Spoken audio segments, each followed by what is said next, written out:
Good morning, everyone. Welcome to our Source Protection Authority meeting this Friday, April the 24th.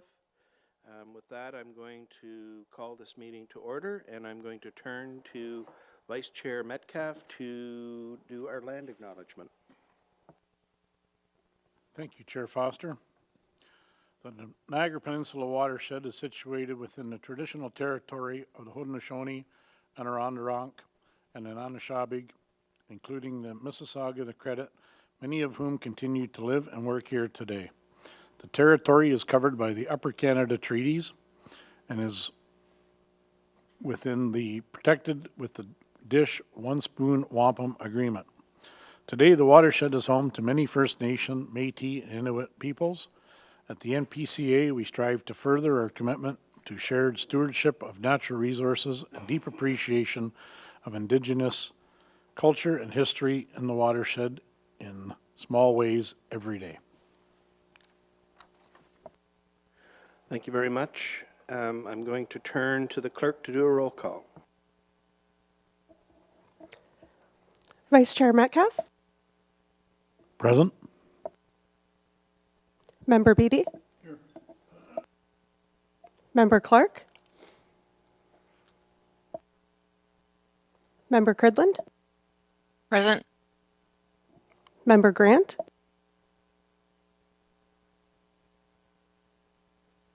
Member O'Neill. Present. Member Seaborn. Present. Member Taddison. Present. Member Woodavine. Chair Foster. And I'm here. Thank you. So we have quorum, and we are going to move forward. I also want to point out that April Jeffs, who is our chair of the Source Water Protection, is here this morning as well. Welcome, April. Approval of agenda. So is there any changes, adjustments, additions to the agenda this morning? Seeing none, can I have Member Beatty move and Member Metcalf second that we accept the agenda as published? Anyone opposed? Let's move on. Are there any declarations of conflict of interest this morning? Seeing none? When I see Member Taddison there. Good morning, Member Taddison. Approval of the minutes. So let's do the approval of the minutes. Can I get Member Cridland to move and Member Seaborn to second that the minutes of the Source Protection Authority meeting dated February 27th, 2026 be approved? Good. Any questions or comments? Anyone opposed? Seeing none, let us move on for the rest of the agenda here. First, there is no correspondence, there are no presentations, there are no delegations, and there are no consent items. So we do have a discussion item this morning, report number SPA 0226, 2025 Drinking Water Source Protection Annual Progress Reporting. So I'm going to ask Tom Prokes, our Source Protection Coordinator. Do you have any comments before we get going?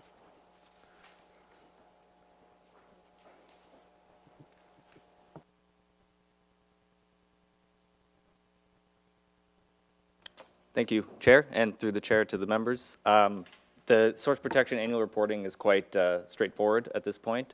We've been implemented for quite some time, and we continue to do so until we've had any major updates to the plan, which are in the process and upgoing. Then Source Protection Annual Reporting seems pretty straightforward. So everything is on track. We're fully implemented. All of our implementers provided their responses to us as they're legislated to do so, and we're in good shape. Hey, thank you, Tom. Just stay there because there may be some questions. So we'll put the report on the floor. Member Taddison, can I get you to move? And Member O'Neill, can you second, please, this report? Right? So seconded. Yeah, great. Thank you. The motion itself says the 2025, that report 2025 drinking water source protection annual progress reporting will be received, and that the Source Protection Authority for the Niagara Peninsula Source Protection Area, the NPSPA, received the following draft final report documents approved by the Source Protection Committee on March the 31st, 2026.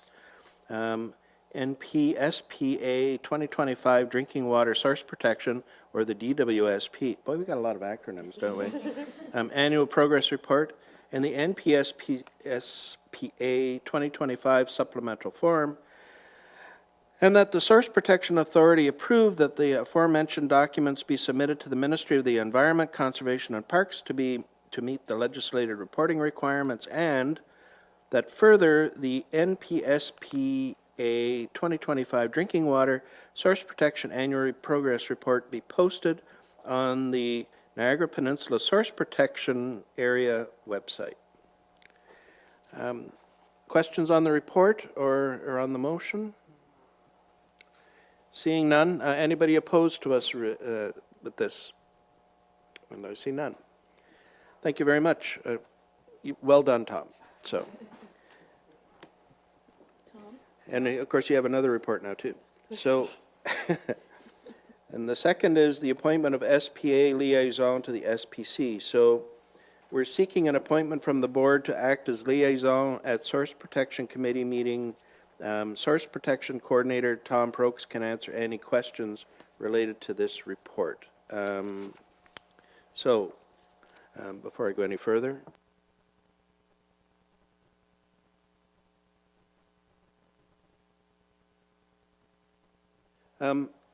So we're going to start by asking, is anyone interested in taking on this role from the board?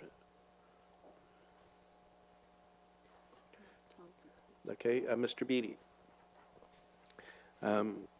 Perfect. So with that, we'll put the motion on the floor that report SPA 0326 re SPA liaison appointment be received, and that the Source Protection Authority appoint Stu Beatty to act as the liaison to the Source Protection Committee for the remaining term of the current SPA board. Member Metcalf, can I get you to move that? Member Seaborn, can I have you second that, please? Thank you. Are there any questions to this motion? Seeing none, anyone opposed to having Stu as our liaison? You're the liaison, sir. Yeah. Is there any new business anyone wishes to bring up this morning concerning source water protection? I don't see anyone having their hand up at this point. So with that, we don't have a closed session, and so with that, I will adjourn this meeting. Thank you very much.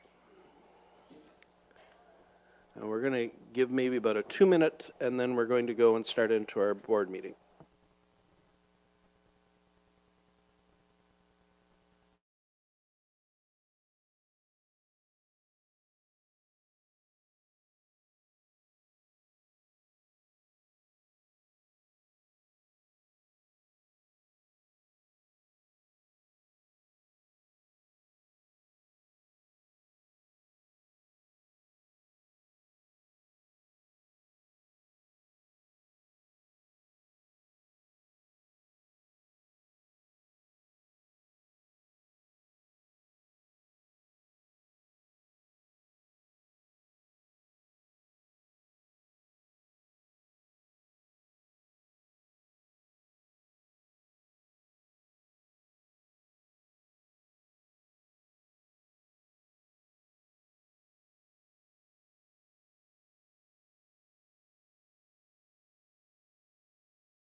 And good morning once again. Welcome now to the Board of Directors meeting for the Niagara Peninsula Conservation Authority. And to start, I'm going to ask for the roll call. Vice Chair Metcalf, Present. Member Beatty, Member Clark, Member Cridland, Present. Member Grant, Member O'Neill, Present. Member Seaborn, Present. Member Taddison, Here. Member Woodavine, Present, thank you. and Chair Foster. And I am present. Approval of the agenda. We have quite a bit on the agenda this morning, a lot of important items and a few things that have come forward since we were unable to have our Finance Committee meeting. So for the agenda, there's one item that we would like to change, and that is we're going to do the full authority board, the agenda for the full authority board meeting held on April 24th, 2026 be amended to address item 9.2 immediately following item 6.1. So that's the one I... Presentation and then the Yeah. Yeah, for sure. So we'll do the audit report right away after. And is there any other items that anyone wishes to change around, add at this point? Seeing none, can I get Member Cridland to move and Member Taddison to second that we accept the agenda as amended? Yeah, great. Anyone opposed to that? Seeing none, let us move on to our declarations of conflict. Anyone have a declaration of conflict of interest this morning? Seeing none, approval of minutes. Can I get Member Beatty to move and Member Metcalf to second that the minutes of the full authority meeting dated March 27th, 2026 be approved? That's great. Any questions or comments? Seeing none, all those that are opposed? Oh, suddenly everybody puts up their hands. This is somewhat confusing at times. I know at the region when we're doing it, we press buttons and do everything. So bear with me as it's going on. Member Taddison, I don't know how you guys do it in Hamilton, but anyway, I think what I'm going to do from this point forward is ask all those in favor, then everybody can raise their hands. So all those in favor? That's carried.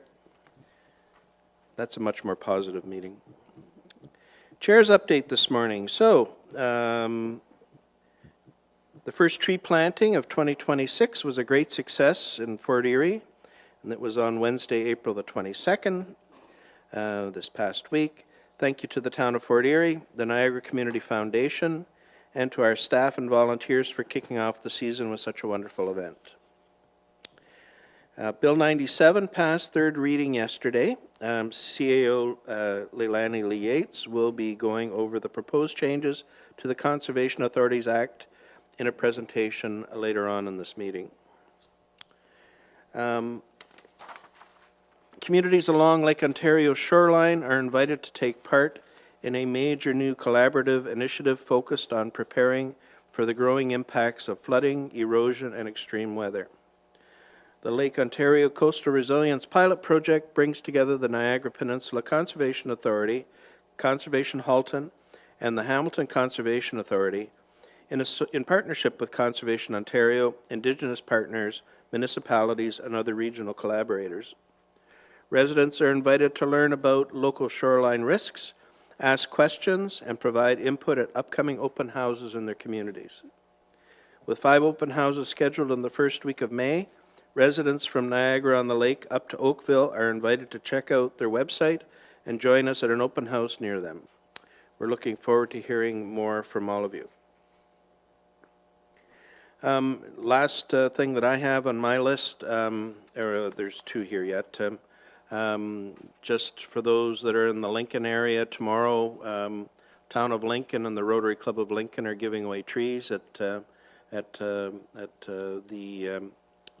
Fleming Center. So we're quite looking forward to that. My dear wife is busy sorting trees this morning, so. I'm going to invite Member Cridlin to provide an update from the foundation. Donna, please go ahead. Thank you, Chair. Through you, again, acknowledging all the tree planting efforts across the whole peninsula. But just briefly, the Niagara Community Foundation has awarded the NPCF a $65,000 grant, and this will directly support the NPCA's work through its Trees for All program. So a big shout out to all the staff and their grant writing success once again. Thank you, Chair. Thank you, Member Cridlin.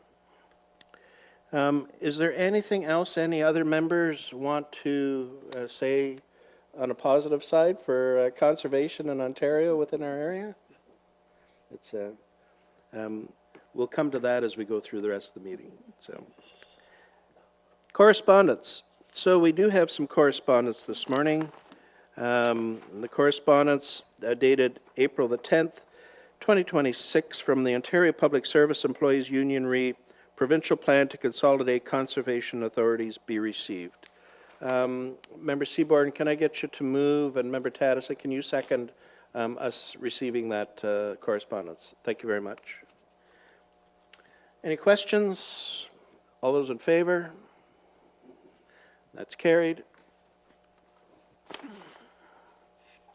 Presentations. So we are going to move into the presentation from David Marks. He's the lead audit engagement partner at KPMG, and he's going to take us through the audit findings this morning and the audit findings report for the 2025 fiscal year. Good morning, David. Good morning. Thank you for having me. We've got up on the screen the presentation of the audit findings report for the Conservation Authority for the year ended December 31st, 2025. I will take you through the report and highlight some of the details. As you may be aware, we weren't able to perform the audit committee meeting, so I'll go into a little bit more detail in this meeting than what I would normally do, just so that you have the full information.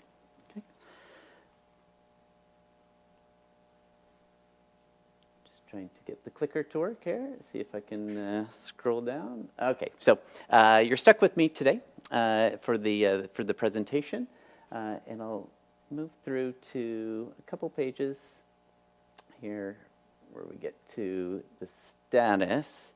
Can I get you to scroll a little bit up on the status to get the full page of the status?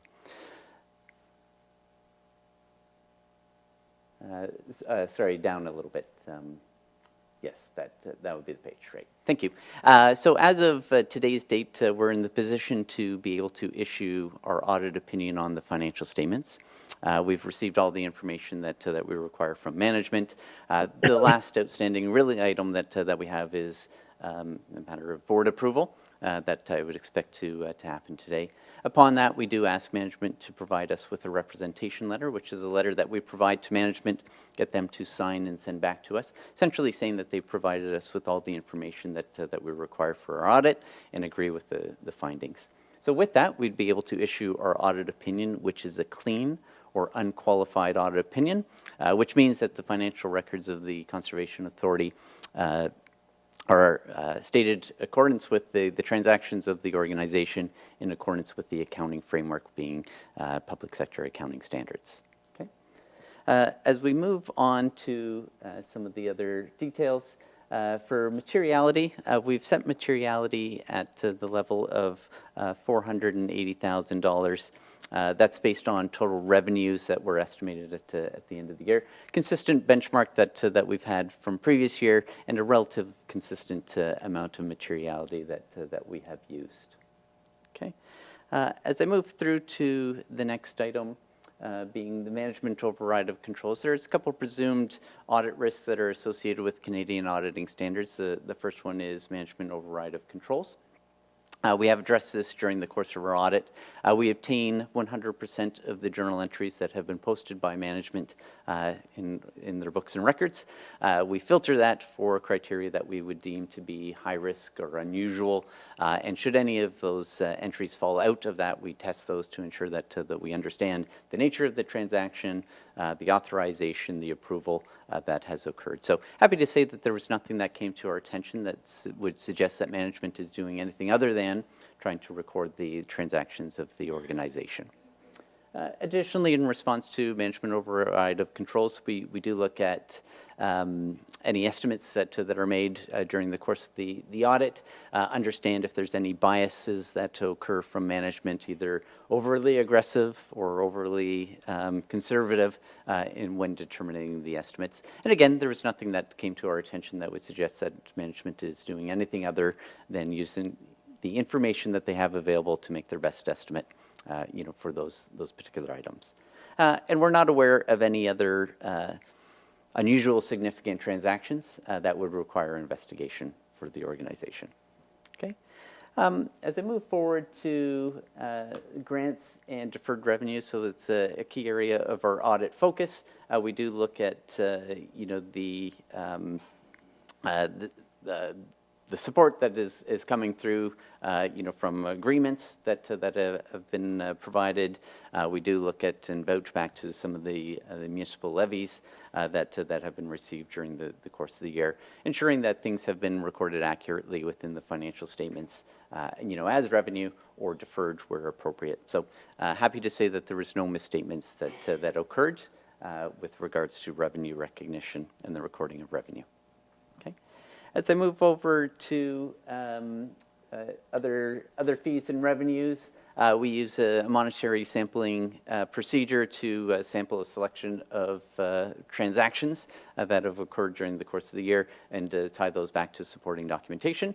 We're able to have a look and reconcile things back to the source documentation and internal documents.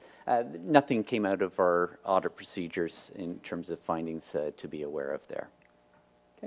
The next item is tangible capital assets. So we do look at sampling technique for these, looking at any additions, sampling back to source documentation as to the nature of the addition, ensuring that it is capital in nature and included on the listing. Any disposals, we'd have a look at the appropriate supporting documentation for disposals as well. And then we do a test on depreciation, recalculating the depreciation for the year to ensure that it is accurately reflected. Okay, and again, no misstatements that came to our attention during our audit procedures. Okay. For operating expenses, sorry, I went too far there. Back a little bit here. There we go. We do use a monetary sampling technique as well to sample a bunch of invoices and expenditures that happened. Again, we're agreeing back to source documentation, for those items. We also perform a search for unrecorded liabilities, ensuring that appropriate cutoff of liabilities and expenses have been recorded appropriately within the year. And then for payroll, we do look at various payroll items, again, sampling back to source documentations for the payroll expenditures during the course of the year. Finally, we do look at the employer future benefits and evaluate the liability, looking at the assumptions that are made, the underlying data, and do a recalculation of the obligation that exists there. Again, nothing has come to our attention that requires any further discussion at this meeting. Okay. The next page here is just some information for you on the accumulated reserves, just the balances of those, what has been accumulated either through capital or operating reserve. And I think that's all that I need to say on that one. As we go over to corrected and uncorrected misstatements, happy to say that there are no corrected or uncorrected misstatements. So the books and records, when we came to audit, the organization were in great shape. Nothing that we needed to identify to management and have them change. So that's always a good sign, and not all of our clients are in that position. Okay. With that, we don't have any control deficiencies or significant control deficiencies that we need to bring to your attention, which is also a good sign for the organization. Okay. There are no new accounting policies and practices. Everything was very consistent with what we would have seen in previous years, and including the presentation within the financial statements, relatively consistent presentation with what you would have seen in other years. Okay. Maybe with that, we'll move to audit quality. Certainly something that is important to us as auditors, and making sure that you're aware of the procedures that we've got in place to ensure that you get a quality audit every time that we're looking. So there are a number of controls and processes that we have in place to ensure that the quality is what is expected of us. Okay. Finally, on the next slide here. Independence, just wanted to confirm that we have been independent from the organization for the duration of our appointment as auditors, and will continue to maintain that independence. Okay. At this point in time, maybe I'll get you to switch over to the financial statements. Yes, please. So that's from the audit side of things at this point. I would be remiss if I didn't say, is there any questions that any members have that perhaps we would need to go into closed session about? Or is there anything from your point of view, David, that we should go into closed session to discuss with the audit? I would say there's nothing that is coming to my presentation that I haven't said in front of you today that I would need to say in a closed session. Okay, thank you very much. Any members? No? Okay, thank you. So let's move into the, and I will turn to Director Gagnon as well, because actually I'd intended on having her introduce this earlier. Any questions before we get into the financial reports or comments?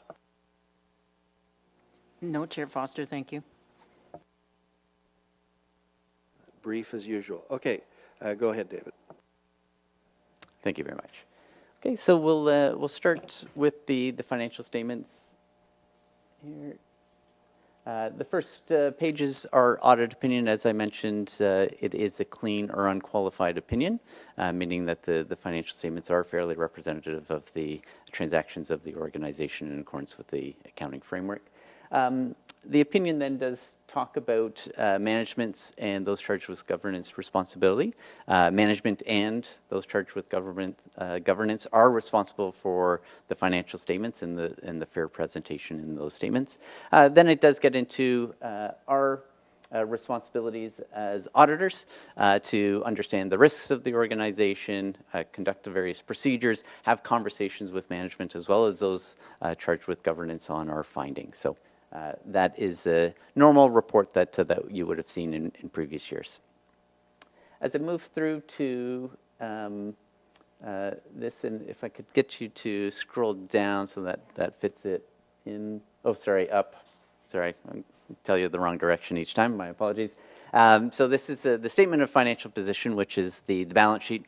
So that holds all the assets and liabilities of the organization. So you can see from at the very top, cash position of the organization has increased, but some of that is movement of investments from one spot to another.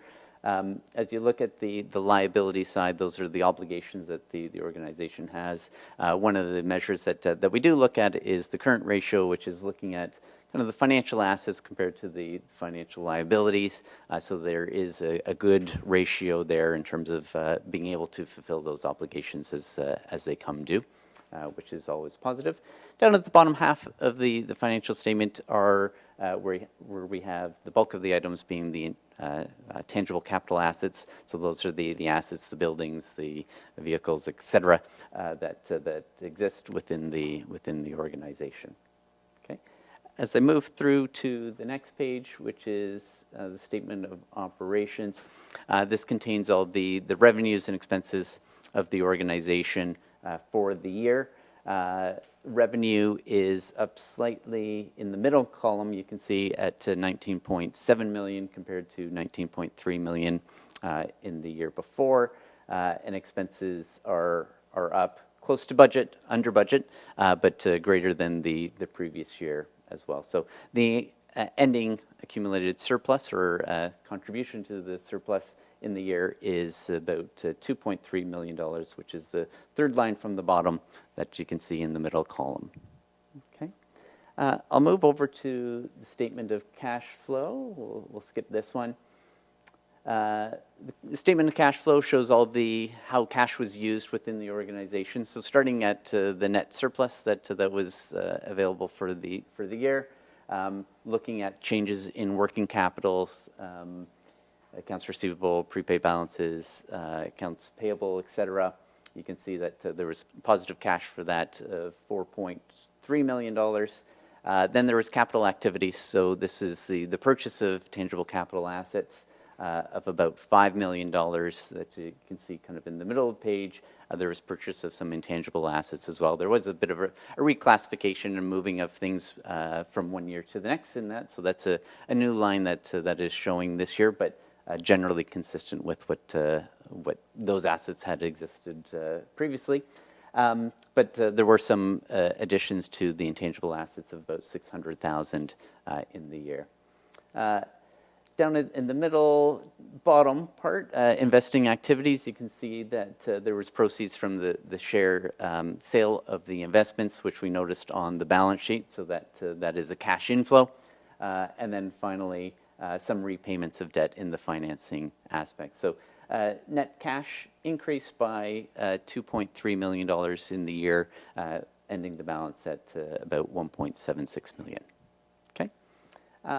With that, I think the rest of I won't go through all the notes. As I mentioned before, the policies are the same. The notes and presentation are generally the same as what we have had. We had separated out the intangible assets, which were included in tangible capital assets in the previous year, but everything else has been relatively consistent. So happy to pause there to see if there's any questions that the board may have of me or management on the financial results. Any questions from any board members at this point? I'm seeing none. Continue. I think that is all for me. Then you can stop. Okay. Lise, anything else based on this? No, the audit was routine, and it was actually very smooth this year, and I would like to go on record to thank Kathy Coverdale, who's been leading the audit in the last few years and doing a very capable job. Okay, great. Donna, did you have your hand up? Thank you. Through you, Chair. Again, just commenting on the we heard consistencies and that it's a good report. So I think going back and seeing that we've got that kind of consistency is going to serve us very well going forward. So I'm kind of just thinking of the forward situation we're in, and that can come up later in presentations. Thank you, Chair. Great. Thank you, Member Cridland. So with that, I'm going to ask Member Seaborn to move and Member Witteveen to second a motion that we receive this presentation this morning. Will do, Mr. Chair. Great, thank you. Any questions or comments to the motion? All those in favor? And that is carried. Okay, thank you, David. So now we actually have the audited financial statements and audit findings report. So again, I keep going back to Lee's the wealth of knowledge this morning. Do you have anything you wish to add to this at this point? Actually, I don't, but thank you for the opportunity, Chair Foster. Man, I'm trying desperately to draw out the meeting to more than 47 minutes. So anyway, thank you, Director Gagnon. So can I get Member Beattie to move and Member Cridland to second that report number FC 0526, re 2025 audited financial statements be received, and that the 2025 audited financial statements and the 2025 audit findings report attached hereto as appendices 1 and 2 be approved. That is so moved and seconded. Any questions or comments? Seeing none, all those in favor? And that is carried. Okay, thank you, David. Have a great day. Yep. So now we're going to move into 6.2, which is Bill 97, Plan to Protect Ontario Budget Measures, and proposed amendments to the Conservation Authorities Act, which many of us noticed in the news was subject to a very long meeting at the legislature earlier this week. So with that, I'm going to turn this over to our CAO. Thank you, Chair Foster, and I think with my presentation, I'll help you on trying to draw out this meeting past the 47 minutes, but hopefully I'll try to keep it succinct. But there's some information I'd like to cover with the board today. So since the last Board of Directors meeting, the Chair and myself participated in a technical briefing with Ministry of Environment, Conservation and Parks staff, and we received some additional detail. Much of it was the same as what we knew at the time, but there were some points of clarification and additional details that I'd like to cover with you today. Next slide. Oh, I have it. Hold on. Yeah. Okay, great. Again, just context of the original proposal was 7 regional conservation authorities, and the decision has been 9, and that is reflected in the table within Bill 97, Schedule 3, the amendments to the Conservation Authorities Act. We remain within what would be the Western Lake Ontario Regional Conservation Authority, and then there were a few minor adjustments to address geography, primarily with the Lake Erie area being separated, Central Lake Ontario Conservation Authority, the current Conservation Authority joining TRCA into that Central Lake Ontario Regional Conservation Authority, and Cataraqui now joining the Eastern Lake Ontario Regional Conservation Authority instead of the St. Lawrence. And again, just the geography that we're looking at now in the Western Lake Ontario Regional Conservation Authority being ourselves, Hamilton Conservation Authority, Conservation Halton, and Credit Valley Conservation Authority with our watershed. This regional watershed now spanning from down here from the Niagara River all the way into Peel and as far north as Orangeville. And again, just some brief comparisons to the 4 within the Western Lake Ontario Regional Conservation Authority, and we've seen this image before where we're speaking about, you know, where we sit within the comparison, having the largest watershed jurisdiction. We have a very lean and efficient team here at the NPCA. As you saw through the audit and the budget, we maintain great projects within budget and leverage the funding that we have.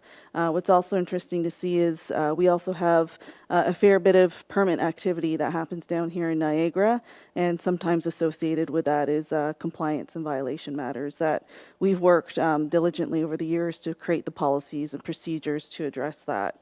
And while I continue to meet with the CAOs from the other conservation authorities, we're starting to learn more about the similarities of our programs and also the uniqueness and the qualities that we bring to the table. So we're looking for those positive outcomes as part of this as well. So just to recap on process, it has been a busy time since October when the announcement was made for the regional consolidation, and Bill 68 was tabled and then passed to establish the Ontario Provincial Conservation Agency. The decision on the 9 regional conservation authorities and the budget measures bill being introduced in March. So as I noted, Schedule 3 of Bill 97 are the amendments to enable the statutory amalgamation.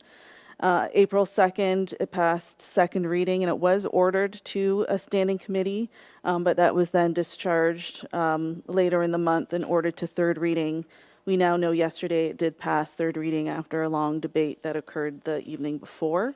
So we know royal assent is pending. It's likely imminent, and there will be next steps that come out of that process.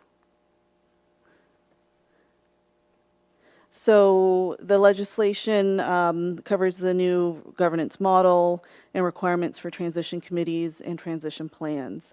It has set a transition date of February 1st of 2027, but there is opportunities to extend that by regulation if needed by the minister. It establishes sets of rules that apply on and after the transition date for each amalgamation that's occurring. So things such as the amalgamation or consolidation of assets and liabilities, the status and rights of employees moving forward, status of advisory boards, MOUs and agreements. And there's also regulation making authority for the Lieutenant Governor and Council and the Minister to enact and implement the legislation. So some of these slides I did pull directly from the technical briefing provided from the province for additional clarity, and this is one of them. And one of the takeaways that I heard was during this next phase that we're currently in, I'd say we're in the phase 2 of the transition. They see this as the transition period, but once the amalgamation occurs, they're seeing that as a transformation. So you'll hear some of this language as they work with us on the transformative movement of the conservation authorities. So we're currently in a stage where we know that they're forming OPCA and appointing members of that organization to oversee the transition process. We are expecting what they're calling the playbook to be released to the conservation authorities to guide the transition committee moving forward. And then as we move forward into 2027 upon that statutory amalgamation, that's when the implementation is going to occur, and they have recognized that it is going to be phased. So there'll be some critical needs that need to put in place as of the February 1st or whichever date it lands on, and that there will take some time on many other aspects as it rolls out, and that the intention of the transition committee is to set that transition plan and identify that timeline and the phased implementation. Some key milestones that the province has identified. So we're waiting on Bill 97 to receive royal assent. Within 90 days of that time, there is some work that will be done from the province's end. They'll be forming OPCA. The minister is likely going to issue directions to the conservation authorities, and that's to ensure continuity and to reduce any risk during the transition period. There'll be the formation of transition committees. So within that 90 days, the conservation authorities, predecessor as we exist today, are to appoint 2 members, being the CAO and municipally elected member. We anticipate coming from OPCA in the Office of the Chief Conservation Executive, information requests, baseline information from the conservation authorities to inform the transition committee and the work that will be underway. So summer, we anticipate the transition committees will be struck and functioning with the appointments of project executives. These transition plans are to be submitted in the fall to be reviewed by OPCA and moving forward towards that transition date. Noted in here are the municipal elections. Of course, we're keeping an eye on that, particularly in Niagara, and what that means in terms of future board members and timelines, and understanding how that may affect this process, if at all.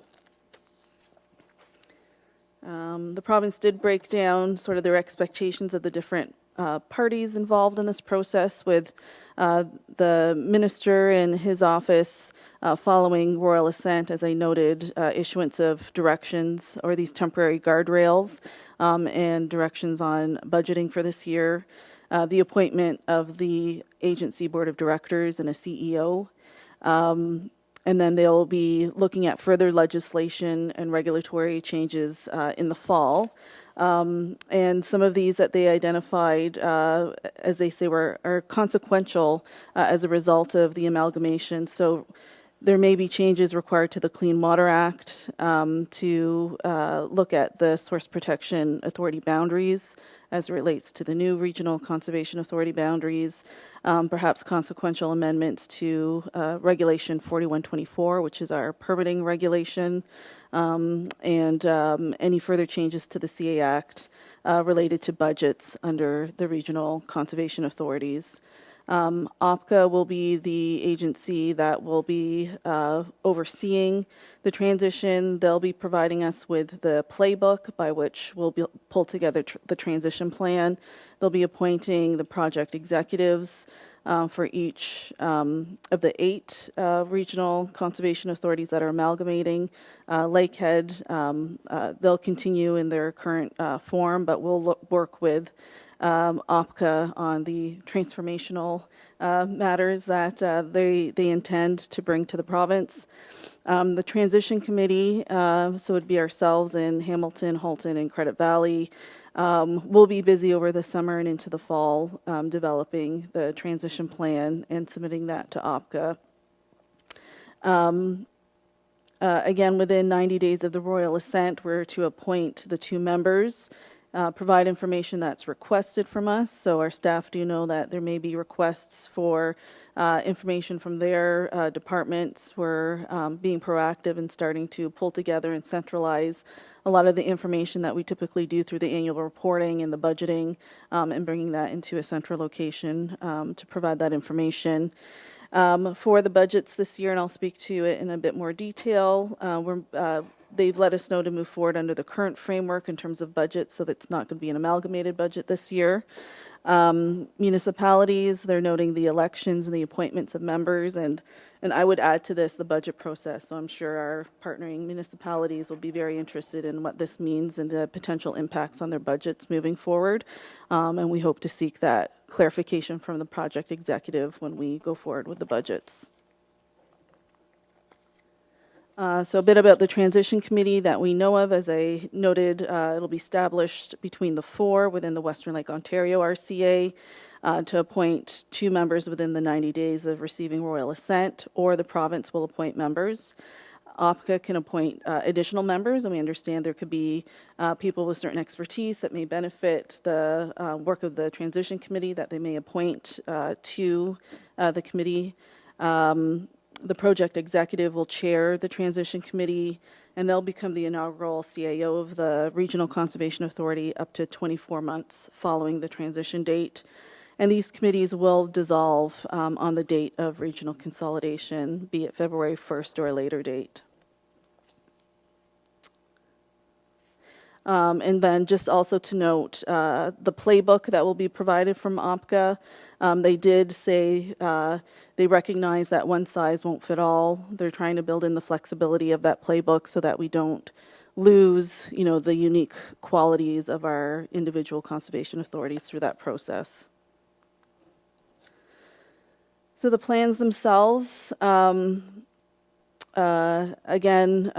it'll be guided by OPCA, looking at particular functions across the conservation authorities, such as HR, labor relations, finance, assets, IT, planning, etc.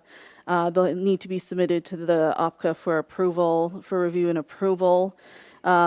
If one isn't submitted, the province can come in and do that work for the transition committees. And once the transition plan's finalized, a copy is to be shared with the partner municipalities and the predecessor CAs.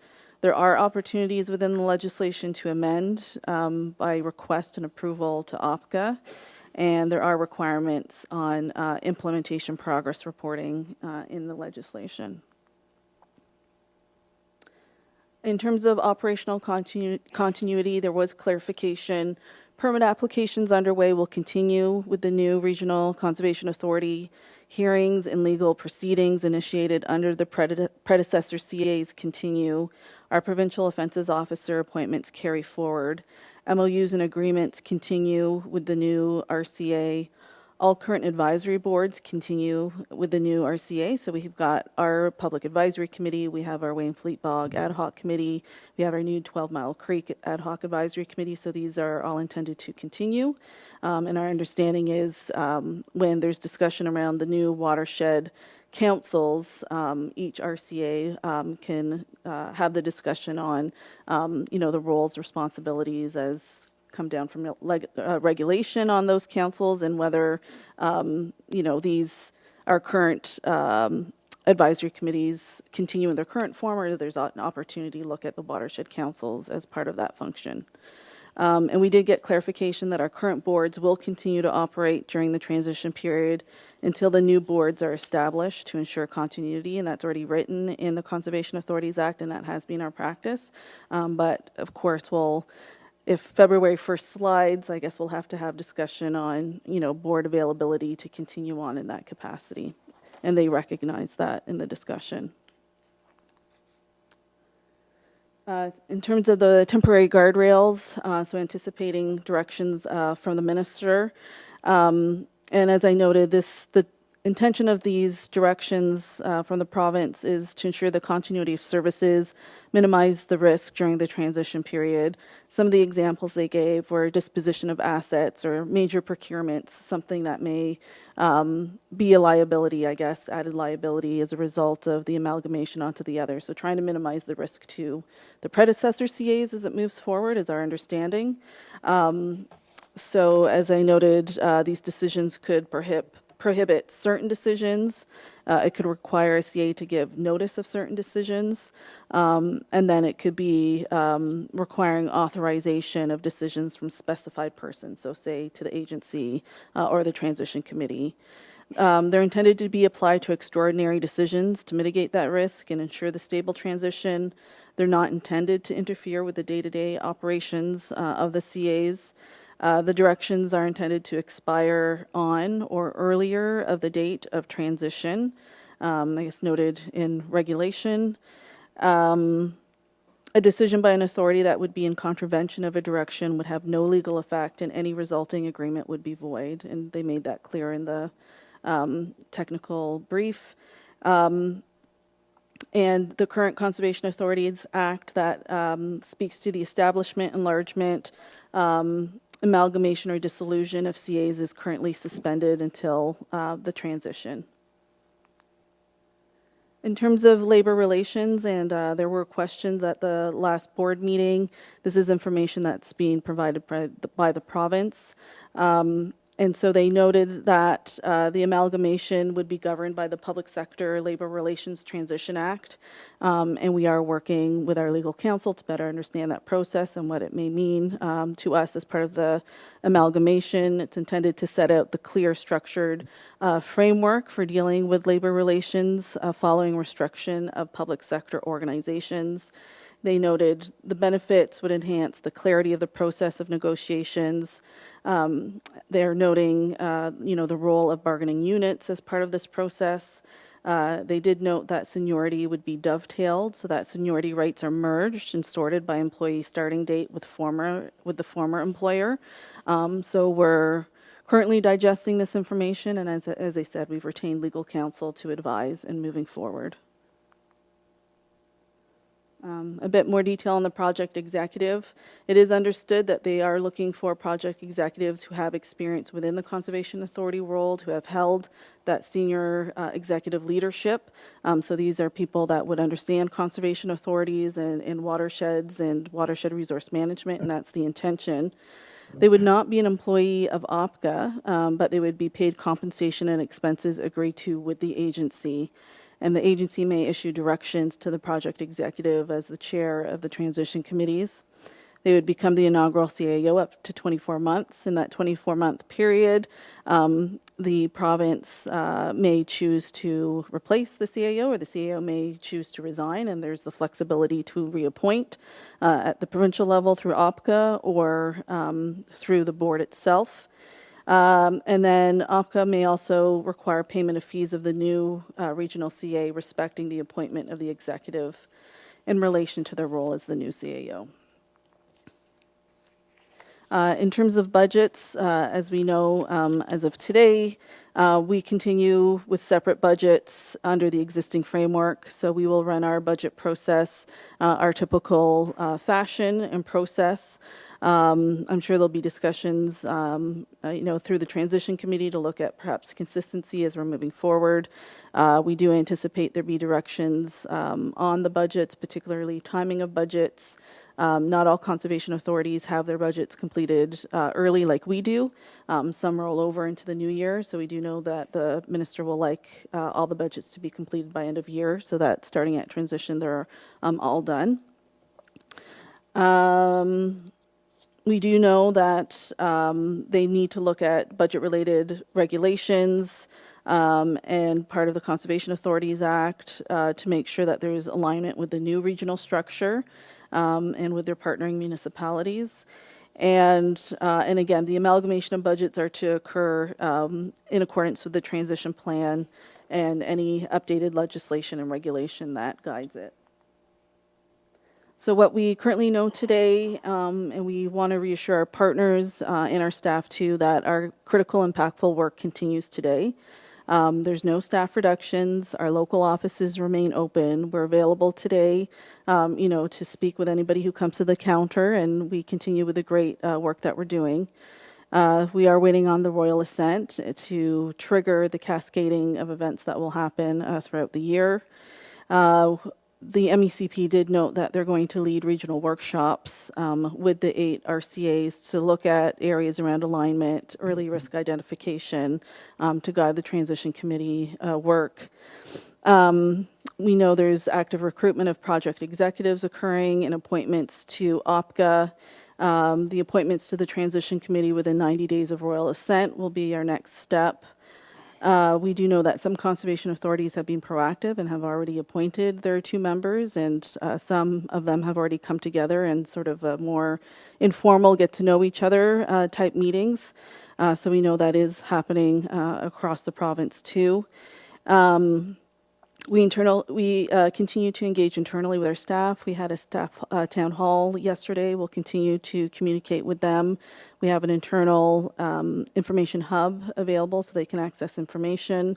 We've set up an external portal that I'll speak to in a minute, and we'll continue to provide updates to our partners and to the board. So in terms of engagement as we move forward, we do have this now on our Get Involved portal. And we will be sending out information to our municipal partners that they can access this information. This is just factual. This is timelines, information that's gone through this board. People can submit questions to us. It's not posted, but it'll come to us so that we can answer. So we'll work to ensure that this is maintained up to date through the process so that if people have questions, there's some supplemental information that they can access. So with that, I thank you for your time. Again, I know this isn't the result that we're all advocating and working, hard to oppose, but we are in the reality that we are today. And I think moving forward, we're going to be focusing on how best to represent the NPCA, our unique watershed qualities, all our great programs and services, and supporting our staff through this transition. So any questions, Chair? Great, thank you. So I suspect there's a few questions. Member Metcalf. Thank you, Chair Foster, through you. Thanks, Leilani. It's been quite a roller coaster from the mention of the consolidation till now. Having been the chair and sitting in on the first few meetings, I believe that one of the first statements was there was going to be no job loss. That was one of the first key statements, and I find it, now that we're knee deep into all of this, that we're into collective agreements and staff awareness and everything else. So great job keeping staff informed and aware of what's going on, having gone through this once with the Ministry of Transportation and different things. So yeah, it's great to have all the information ahead of time and keep up the good work. Thank you, Member Metcalf. Anyone else have any questions or comments? Mr. Mr. Chair, it's Yep. Member Whitavine. Yeah, please go ahead, Albert. Yep. I'm driving, so it's a little hard to get my hand up. So just through you, Mr. Chair, to Leanne. So my thought was, you mentioned something, about acquisitions and things. So here's a hypothetical situation: if there's federal grant money available or provincial grant money available, and then we want to purchase something. How would that work for us? Do we have to go through a process, or do we have to get somebody to approve that what we're doing isn't I guess doing something that goes against what their principles are? So to me, it was I'm just thinking we don't want to miss out on any opportunities. And have they thought about it, or haven't they, or put a process forward on how to deal with that? Through you, Chair, very good question. I know this came up with the questions to MECP. We are waiting for what those directions would be from the minister. They did note opportunities to request certain approvals back up the chain. What I'm hoping, and they're saying it's not to interfere with day-to-day operations, that there's enough flexibility there that should those great opportunities come up, and I know our staff have been actively engaged with some great opportunities out there, that we're able to proceed with those, or at least get a blessing from the minister or OPCA, whoever it may be that we would need to go to have that discussion. So we're anticipating, clearer direction on that, and this is definitely on our radar because we are getting close on some great opportunities for sure. Okay, thank you for adding that extra content. That's much appreciated, and we'll look forward to that outcome. Thank you, Albert. Member Seaborn, do you have your hand up, or you? No? Okay. I have a couple of questions for you based on this. So, and by the way, it was a very interesting technical meeting that you and I attended. As you kind of alluded to, there wasn't really anything new was discussed within it.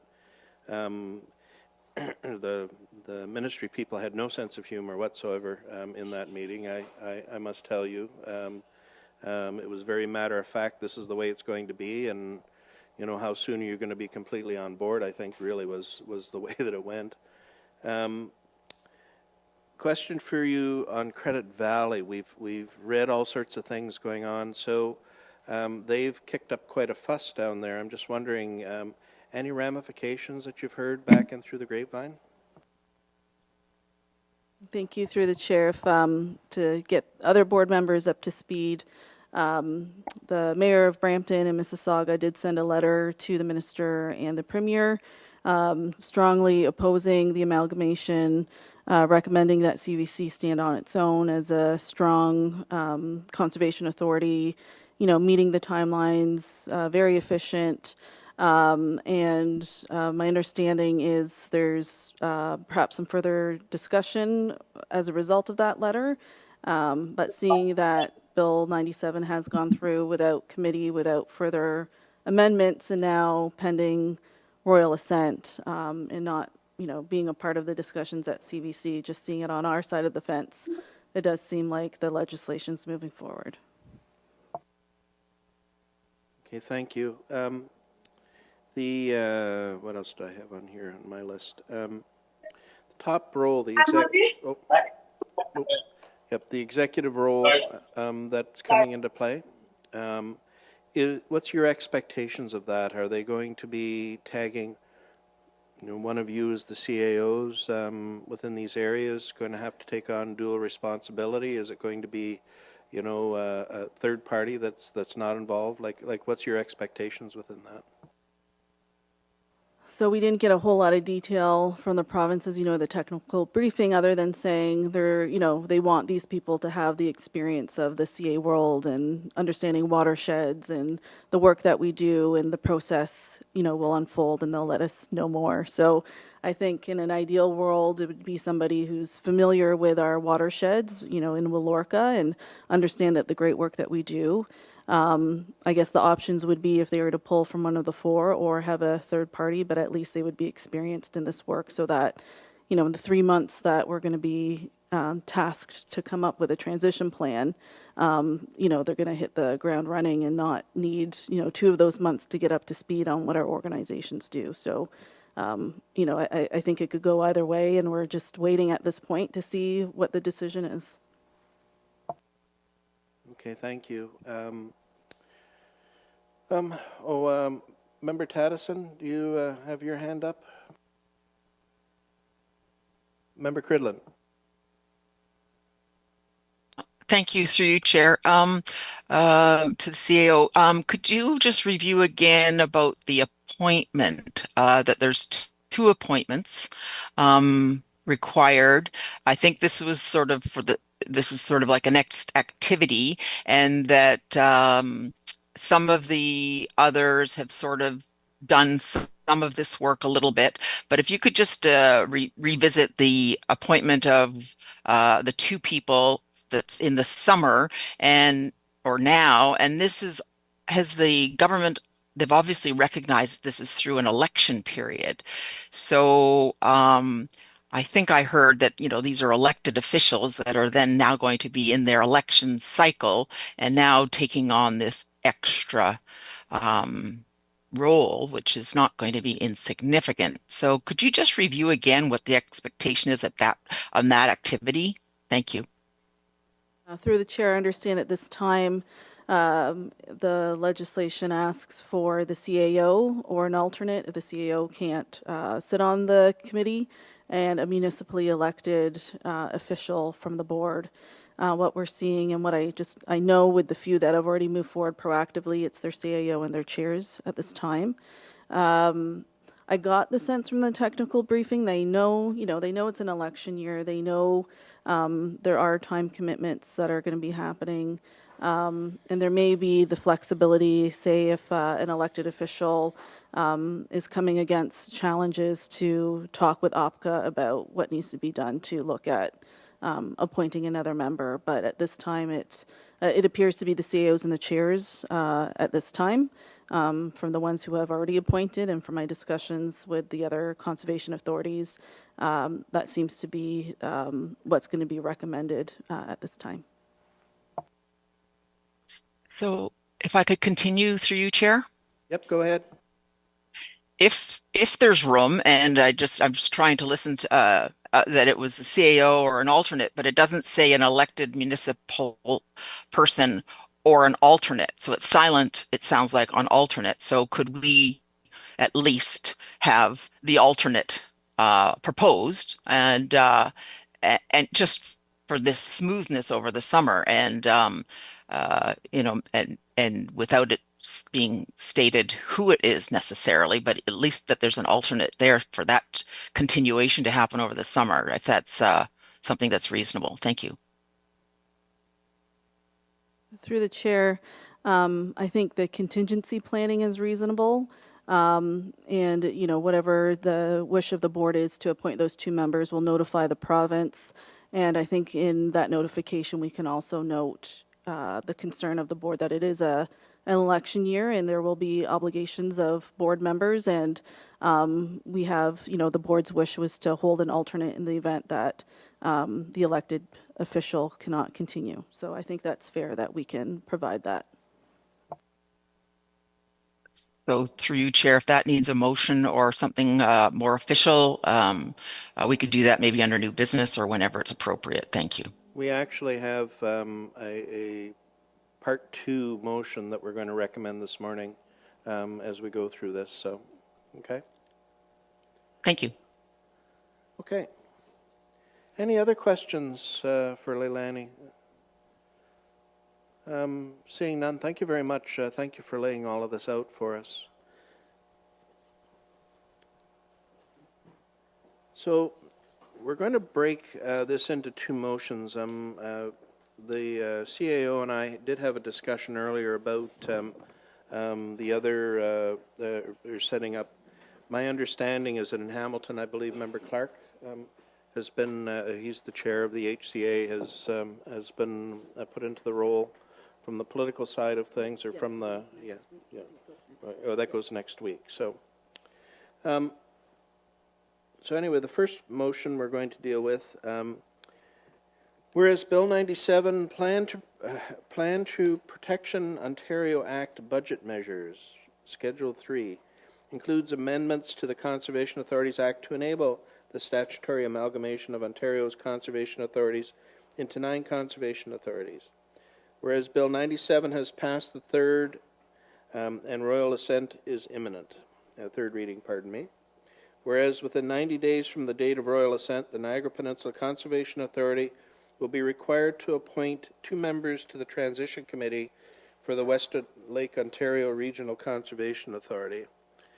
Now therefore be it resolved that Bill 97, Plan to Protect Ontario Act budget measures and propose amendments to the Conservation Authorities Act presentation be received, that the Board of Directors appoint Chief Administrative Officer, Secretary, Treasurer Leilani Lee Yates, and Board Chair Robert Foster to the Transition Committee for the Western Lake Ontario Regional Conservation Authority, and further that a copy of the resolution be sent to the Minister of Environment, Conservation and Parks, the Ontario Chief Conservation Executive, and the participating municipalities of Niagara Region, City of Hamilton, and Haldimand County. And just as a quick comment back through to Member Cridland, yes, we've discussed ramifications of various things. So, and so if this happens that it becomes overwhelming within my role,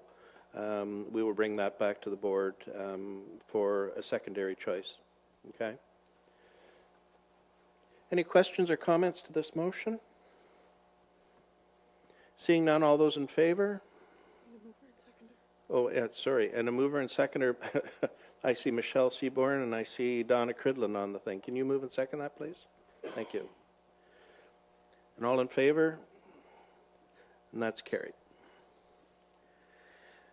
We don't have any delegations this morning. Consent items, we do have 2.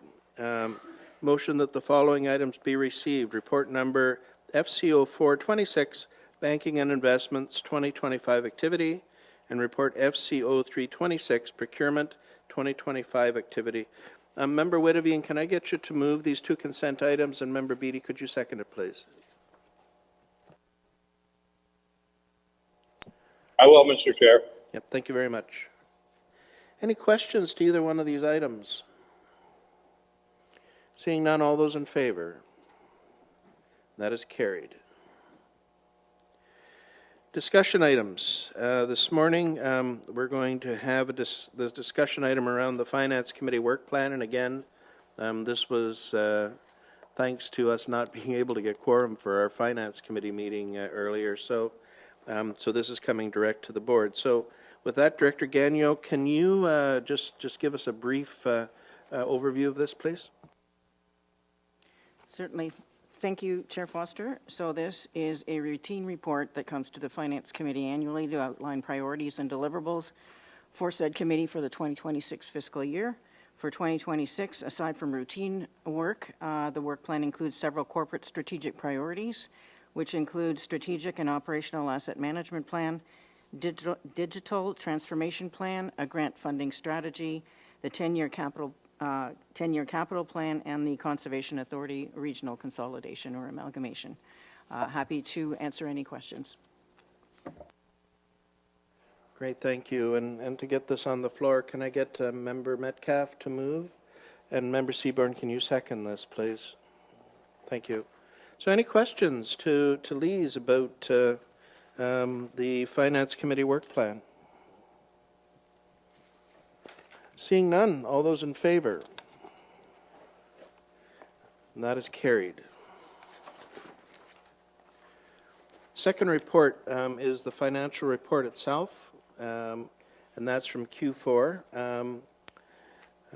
Any final thoughts on Q4? We admire the way you take us through on the quarterly basis to give us a good idea of what's happening. So any major surprises when all was said and done? Actually, no, there haven't. As I mentioned, the audit went smoothly, and there were no flags or anything that keeps me up at night, as you put it. I'm happy to give you a brief summary if you wish. I think that'll So this report does give you from an operating and capital standpoint, as opposed to, and is in a different format than the audited financial statements. So it reviews operating and capital results and summarizes the reserve allocations going into 2026 in accordance with the reserve policy. So in terms of operating results overall, revenues appear to be underperforming by 4.1% relative to targets, and expenses are underspent by 2.7%. Revenue variance is impacted by budget inconsistency with fully funded programs, primarily the Coastal Resilient Climate Change Program and 2 billion trees. Authority-generated revenues are essentially flat against target with a marginal positive variance, and the variance in other revenues represents the budgeted contributions from reserves to support operations. Reserve allocations will be presented below. The expense variance is due to volatility and timing of grant-funded activity, and a bottom-line operating deficit of $227,000 is fully offset by budgeted reserve transfers. In terms of capital results, 2025 board-approved capital project budget was $2.93 million. Board-approved capital projects rolling over from prior years, $4.64 million. The capital spend as of the end of December is $3.6 million, excluding unbudgeted land acquisitions, for a completion rate of 70.6%. The completion rate is impacted in 2025 by delays in disbursements for the matched funding relative to the Coastal Resiliency Climate Change Program and 2 large projects. In terms of reserve allocations, the general capital reserve balance as of December 31st, 2025 is $705,000, allocated to support approved multi-year projects and initiatives. The general operating reserve balance as at the 31st of December is $802,000. More detailed information on reserve balances is available in Note 7 of the audited financial statements on page 11. Happy to answer any questions.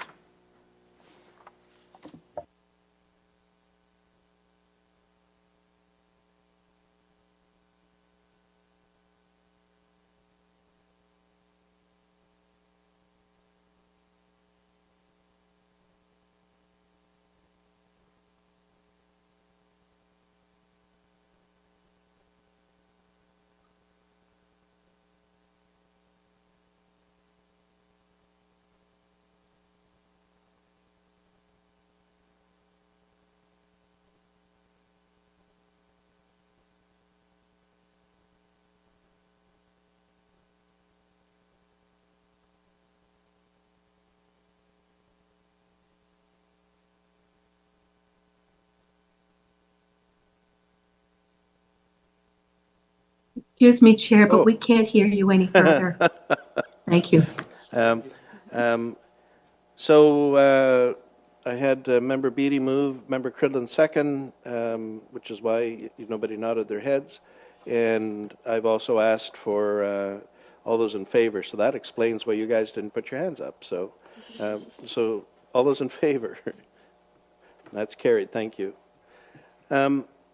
Second part of this is the operating capital budgets and municipal levies. Do you wish to add anything before we do this motion? I'm happy to give you a brief summary if you wish, Chair Foster.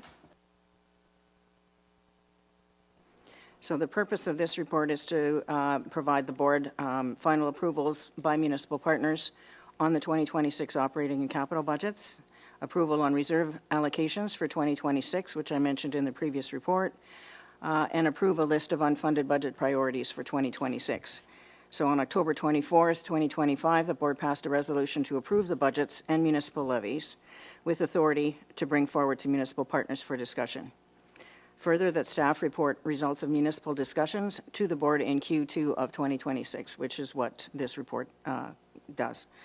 Today, financial results from Q4 2025 were presented to the board and approved. This report included information on the general capital and operating reserves.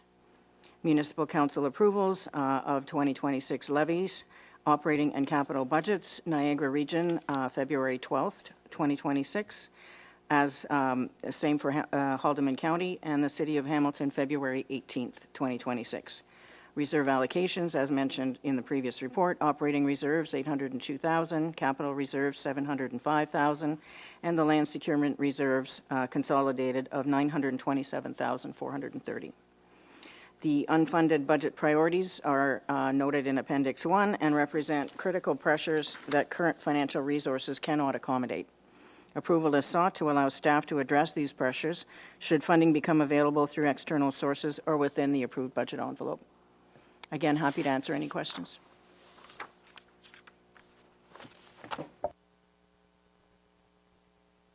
Okay, thank you.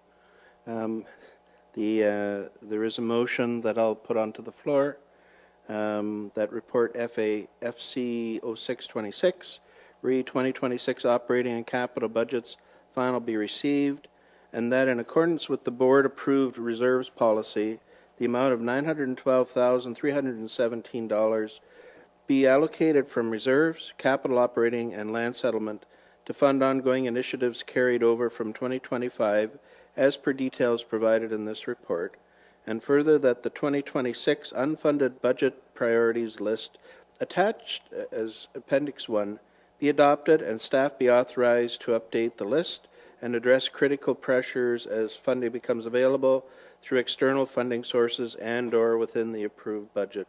Member Taddison, can I get you to move that? Thank you. And Member Metcalf, would you second that, please? Thank you. Any questions to the information provided to us and this motion? Seeing none, all those in favor? Mr. Chair, Oh, Mr. yep. Chair, just hang on. Just a quick question of interest. So the interest that we generate through our reserve funds, do they stay in that reserve, or do we use those interest occurred for other things? I guess I'm just not clear on what we're using the interest for, or is it just building in the reserve? Through you, Chair Foster. So the reserve policy stipulates that any interest earned by the balances carried in the reserves are prorated and allocated back to each reserve at the end of each fiscal year. Now, it should be noted as well, though, that any interest earned on daily cash balances and non-reserve surplus funds would then be available and at the board's discretion in terms of method of distribution. Okay, through you, Mr. Chair, thank you for that. I guess I never read that policy, so thank you for that clarification, because my thought was we just have sizable reserves, so it's good to earn interest on that and keep building those. So keep the reserves padded well. So thank you. Yeah, I'm not sure your adjective on that was correct. I think we have okay reserves, but we're not getting wealthy by any stretch of the imagination. Okay, so the motion's on the floor. No other questions. All those in favor? And that is carried. Thank you. Committee reports. We're first of all going to deal with the Governance Committee report, which is dated March 27th, 2026. And that be approved. So, Member Seaborn, can I have you move that, please? Member Taddison, would you second that, please? Thank you. Any questions to the Governance Committee report? Seeing none, of those in favor, please. And that is carried. We do have a motion this morning, quite an extensive one, regarding a coordinated Phragmites management strategy. With the diligence of our board, I am going to read the motion, and then we can go from there. So, whereas Phragmites, or I'm not even going to do the other one. Yeah, Phragmites, and in Latin, Phragmites, is an invasive plant species that spreads rapidly, displacing native vegetation and negatively impacting biodiversity, wetland function, agriculture, drainage, and infrastructure. Whereas unmanaged Phragmites growth can contribute to increased fire risk, reduce sightlines along roadways, and impacts to municipal drains and stormwater systems. Whereas Phragmites is present across the lands within the City of Hamilton, including municipal lands, Conservation Authority lands, and private properties. And I'm going to put in brackets Niagara as well. They're all over the place. And Haldeman as well. Whereas effective Phragmites management requires coordinated landscape scale approaches, including multiple landowners and agencies. Whereas City of Hamilton natural area management is primarily undertaken through parks operations and in partnership with conservation authorities, other agencies, and landowners, and current active management includes limited invasive species control activities, including Phragmites. Whereas Phragmites management within the city is also addressed through project-specific work, including environmental assessments and detailed design processes that apply best management practices rather than through a single coordinated municipal program. Whereas there's an opportunity to improve coordination, prioritization, and alignment of Phragmites management efforts across the provinces, or across the agencies. Whereas the Niagara Peninsula Conservation Authority has ongoing invasive species management expertise and programming relative to Phragmites control. Therefore, be it resolved that the NPCA staff be requested to A, engage with the City of Hamilton and Hamilton Conservation Authority to explore opportunities for a coordinated, multi-agency approach to Phragmites management across Glanbrook and Stony Creek Mountain. B, work collaboratively with the City of Hamilton to identify opportunities for improved coordination, including shared mapping, treatment planning, and resource alignment. C, explore potential partnership models, including the potential for a formalized interagency Phragmites management strategy or memorandum of understanding. D, consider approaches used by other municipalities and jurisdictions, including best practices and program models, to help inform coordinated Phragmites management efforts within the watershed. And E, work collaboratively with the City of Hamilton to identify a pilot project located within the NPCA watershed on city-owned land where Phragmites are present and where coordinated removal efforts could be undertaken. And that the City of Hamilton be requested to participate in and support collaborative Phragmites management efforts with the Niagara Peninsula Conservation Authority and the Hamilton Conservation Authority, including shared mapping, planning, and pilot project development where feasible. And further, that the correspondence pertaining to the request be circulated to the City of Hamilton and the Hamilton Conservation Authority. So first off, if anybody asks for me to read that again, that's not happening. Secondly, are there any questions? This is a very comprehensive motion for sure, and it seems like a worthwhile for us to be going into member task. So I forwarded this, and there's going to be a complementary motion going forward in front of.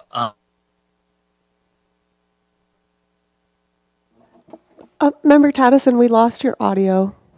And basically, it's kind of like, Sorry, it was just a lag. That was strange. Can you say something again? Can you hear me? Yes, thank you. Okay, sorry. So this is basically I've got a complementary motion coming forward in front of Hamilton to reach out to the Niagara Peninsula Conservation Area to identify possibly a pilot project area where they could coordinate their efforts and kind of learn from each other what each organization, what each agency knows. And so I've been working with some staff in Hamilton, and Natalie here in the NPCA has been going at it as well. And I know that they've had communication with each other. So I would defer to her to speak to it. And if it's too much of a ask, just for her to, to say some words now on behalf of the motion that I actually brought forward. Thank you, Member Taddison, and through you, Chair. Thank you for this motion. It is very exciting to be able to have the opportunity to collaborate further with the City of Hamilton. And I just wanted to say a few words. We have been in touch with staff at the City of Hamilton, just initial discussions just between myself and another senior project manager there, where our initial conversations have been just around clarifying roles of the NPCA and the City of Hamilton, As you noted, they are receiving a motion as well from the city, and once that is finalized, then we can start initiating more conversations. So broadly, we have talked about our roles. The NPCA is, as you probably know, developing a watershed-wide invasive species strategy, which does include Phragmites as a targeted species because it is quite ubiquitous within our watershed and other locations as well. NPCA is really proud to be the Phragmites management area lead for Niagara.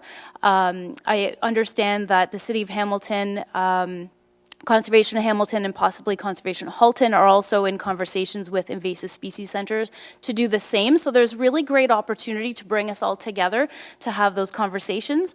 What I also shared with the City of Hamilton is that we have been through that Phragmites management area lead for Niagara. We have developed some methodologies for mapping of Phragmites. We're happy to share that information with our Conservation Authority partners and with the city. They're very interested in that, and finding a way to work together to identify some locations that we can pilot. So we've had some initial discussions, and the city is also working on understanding the roles and the collaboration within its own organization as well, because the invasive species management, as it does for NPCA, kind of falls within different departments. So very exciting, a lot of great opportunity. We're having those discussions, and I really appreciate you serving as a catalyst for this potential collaboration. Thank you. Well, there you hear it. So, and dealing with Hamilton, yes, there's many departments that kind of have their hands on this, so we're going to kind of identify that as well. And again, I realized that the NPCA had knowledge that the City of Hamilton didn't have, and the City of Hamilton is actually trying to do some of this themselves. So I think that, that collaboration will just speed everything up. So thank you very much. Thank you, Member Taddison. Yep. Can I get, Member Taddison, can I get you to move the motion that's on the floor? Yeah, I'll move it. And I think I spoke with Member Beatty to second it as well. That'd be perfect. Thank you. Okay, thank you. Any questions about this for anyone? I have one actually, and through to Ms. Green. Niagara College, within their EMA program, have been doing a lot of work with Phragmites control and putting in place through their student population various projects and stuff like that. Is that one of the other resources that you're making use of here in Niagara? Yes, through you, Chair, yes. We do collaborate with Niagara College students on a number of different projects, and from what I recall, my staff are here today, can also clarify, as our role as a Phragmites management area lead, we also support and collaborate on their funding applications, and I understand that that was one of the applications that have been awarded for some treatment and some work, some collaboration. So we're helping bringing all of those partners together and creating some learning opportunities for students as well. Okay, thank you. And just, this is more a curiosity question than anything else, because I've been working with the greenhouse industry up in Lincoln and elsewhere a fair bit.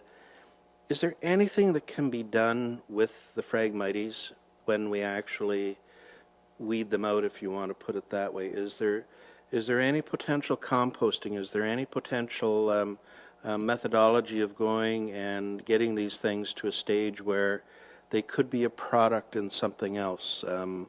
Like, for instance, and the reason I ask is that apparently is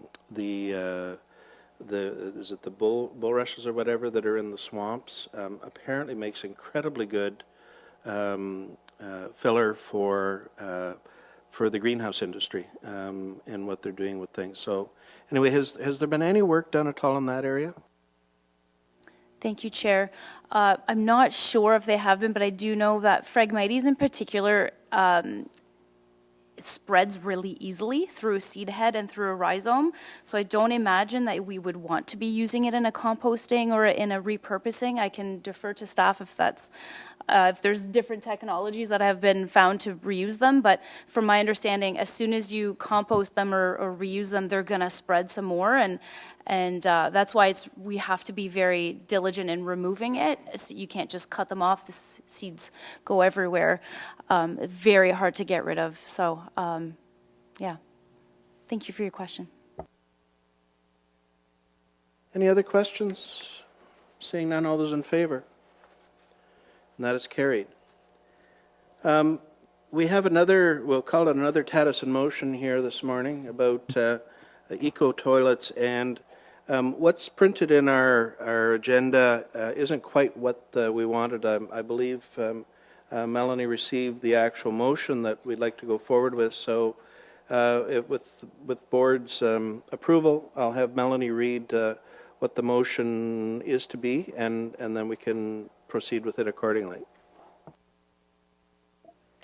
Thank you, Chair, and my apologies, Member Tattison. Based on the discussion we had with the notice of motion last month at the meeting, staff had worked together to put together a motion for the agenda distribution, and received the motion from your office post production of the agenda. So my apologies on that, but I do have it here to read for the board.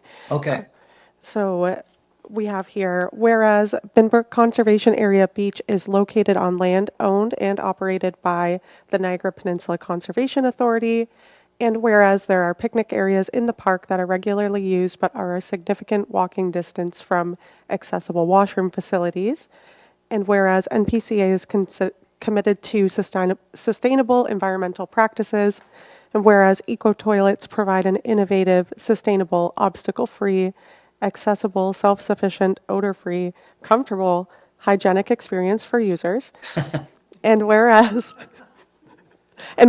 there are Ward 11 specific reserve funds available that could be utilized to help defer costs, therefore be it resolved that NPCA staff explore the feasibility and operational requirements for installing an eco-toilet or other similar outdoor toilet at the Binbrook Conservation Site through contact with various vendors, that NPCA staff explore the performance history and functional reliability of eco-toilets used outdoors in other jurisdictions and conservation areas, and that staff report back to the NPCA Board of Directors with the findings of their investigation on an eco-toilet concerning initial setup and ongoing maintenance costs by September 2026.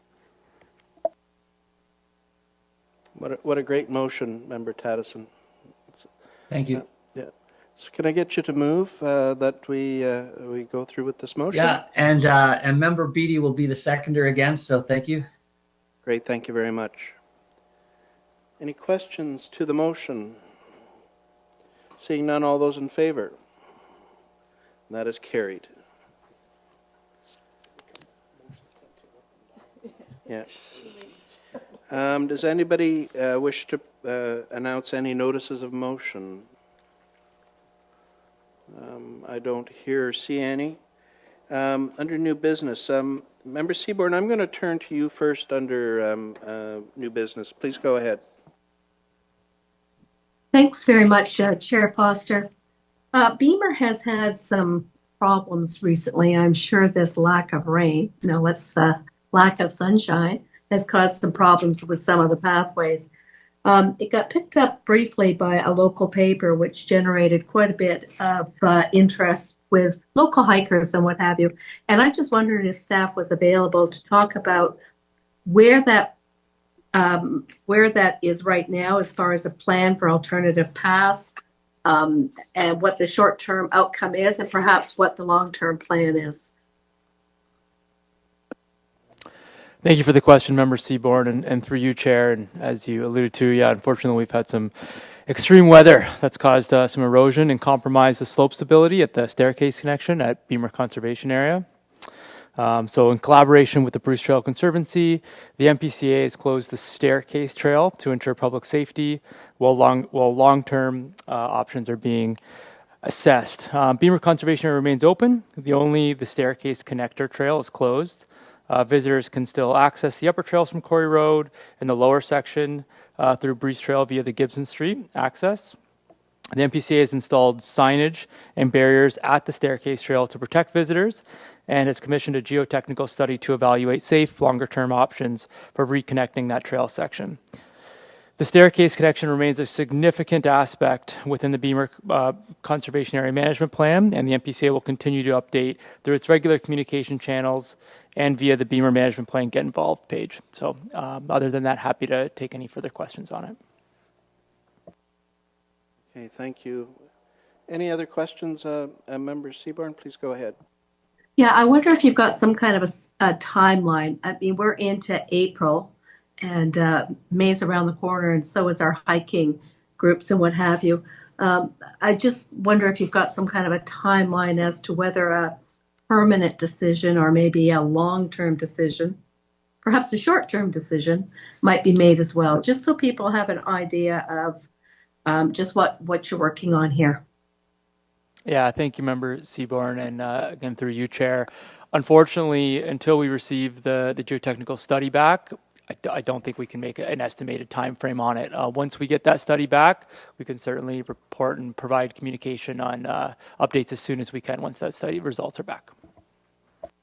Okay, we'll look forward to those results. Thank you so much. Thank you, Member Seaborn. And this is a fascinating situation with this particular walkway that we've got ourselves into. It's, you know, when things happen when we're not expecting it, it certainly throws some challenges at staff, to say the least. And I would suggest to you too that risk plays such a major part of anything, whether it's municipal governments, whether it's NPCA, and the entire works. So anyway, we look forward to seeing the reports back on that. That'd be great. Any other new business, anyone? Member Beattie, please go ahead.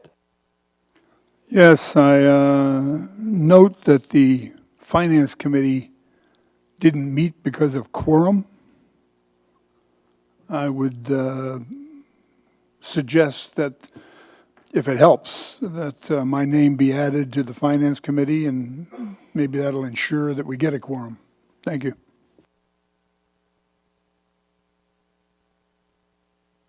I'll move that. Yeah. So Member Taddison, you're moving that to Member Cridlin. Can you second that, please? Okay, thank you. Any debate? All those in favor? That's carried. You're going into all the positions this morning, Member Beattie. So,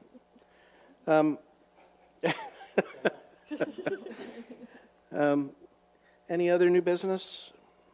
I don't hear or see any. We do have to go into closed session this morning. So just for our friends at home, we won't be coming back onto the streaming after this, but we do have to deal with an issue that requires solicitor-client privilege, and it's regarding labor relations. So we will have a motion coming out, and also proposed or pending acquisition or disposition of land by the NPCA, the two pieces. So we will be coming out and doing motions after that, but for this meeting, the streaming is over. So anyway, with that, I need a motion moved by Member Seaborn, seconded by Member Beattie, that we go into closed session.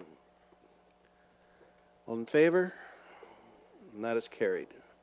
We'll give ourselves about 5 minutes, and then we'll start with the closed session.